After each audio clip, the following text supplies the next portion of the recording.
Mohammed Sadiq, the new Comptroller of Immigration, Rivers Marine Command, CIS Bashir, will always support the Immigration Service when necessary.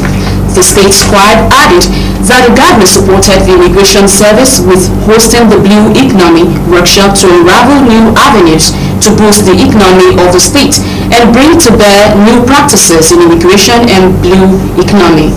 The SSG further confirmed that Governor Fubara has also provided for the State Immigration Command a second passport issuing office, which is bigger edifice with modern facilities to run simultaneously to boost the provision of quick passport issuance in real time.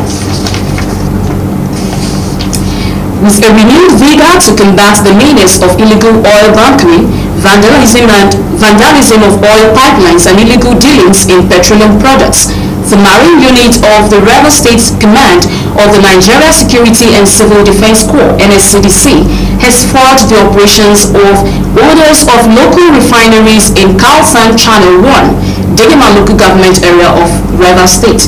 Operatives of the Marine Unit who destroyed materials used to siphon and refine the illegally bunkered oil over 4 different refining stations said the crude was siphoned from the Sahara oil wellheads with pipes to construct a local refinery.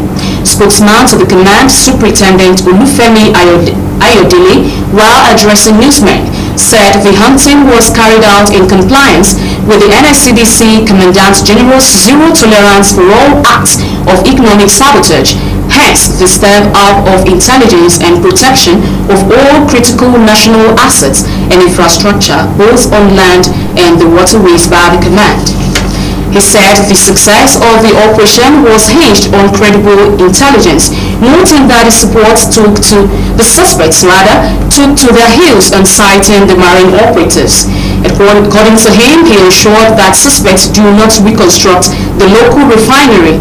The NSCDC Marine personnel had been directed to intensify patrol in the area, reaffirmed the commitment to the command to salvage the state and country at large from economic saboteurs who are milking the wealth and resources of the country.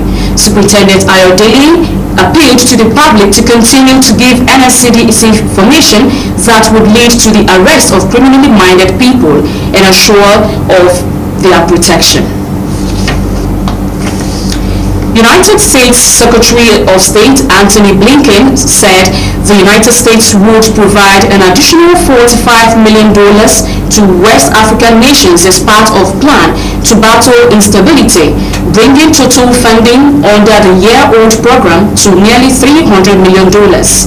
In a 4-nation tour of African democracies, Blinken met separately with President Bola Tinubu and Ivorian President. The trip was to discuss U.S.-African partnerships over trade, climate, infrastructure, health, security, and other issues. It follows the summit in Washington with Blinken's sought progress combating coups and extremism in West Africa in talks with 2 key leaders, as he pointed out to Ivorian Coast as a model. Turkish members of parliament have ratified Sweden's bid to join NATO in a long-delayed vote that represents a big step forward on the Nordic nation's path of membership. Lawmakers voted 287 to 55 in favor of Swedish membership, as President Recep Tayyip Erdogan is now expected to sign the legislation. Turkey had argued Sweden was giving refuge to Kurdish militants and needed to do more to crack down on rebel groups like the Kurdistan Workers' Party, which it considers a terrorist organization. Sweden applied to join in 2022 after Russia's full-scale invasion of Ukraine, but Turkey withheld approval amid a row over what it called Sweden's support to Kurdish separatists. It leaves Hungary, the sole NATO member yet to ratify Sweden's accession. Swedish Prime Minister Kristersson posted on social media that the country is one step closer to becoming a full member of NATO, while NATO Secretary General Jens Stoltenberg welcomed Turkey's vote, saying he was counting on Hungary to complete its national ratification as soon as possible.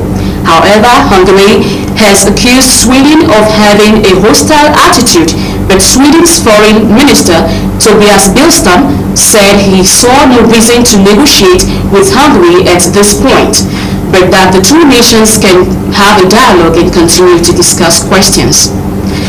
That's the news in brief.